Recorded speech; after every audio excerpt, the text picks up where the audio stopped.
A regional security dialogue on Afghanistan hosted by India on Wednesday adopted the Delhi Declaration, stressing the necessity of forming an open and truly inclusive government in Kabul. During the meeting, top security officials of India, Russia, Iran and 5 Central Asian countries paid special attention to the current political situation in Afghanistan and threats arising from terrorism, radicalization and drug trafficking. The top officials later also called on Indian Prime Minister Narendra Modi.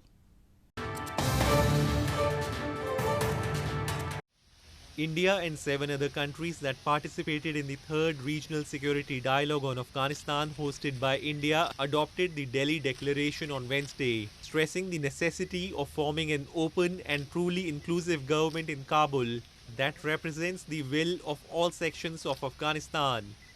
Participants, including Russia, Iran, and 5 Central Asian countries, reiterated strong support for a peaceful, secure, and stable Afghanistan, while emphasizing the respect for non interference in its internal affairs. They also emphasized that Afghanistan's territory should not be used for sheltering, training, planning, or financing any terrorist acts, the declaration read. The officials also underlined the need to provide urgent humanitarian assistance to Afghans as the country's economy has spiraled into a crisis in the absence of any foreign aid and frozen assets abroad since the Taliban takeover in August. We all have been keenly watching the developments in that country.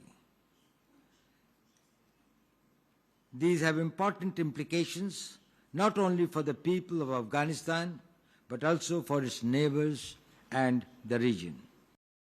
Later in the day, the top security officials jointly called on Indian Prime Minister Narendra Modi and he was apprised about the discussions at the NSA level meet. India hosted the dialogue to firm up a common approach for practical cooperation in confronting increasing threats of terrorism, radicalization, and drug trafficking following the Taliban takeover.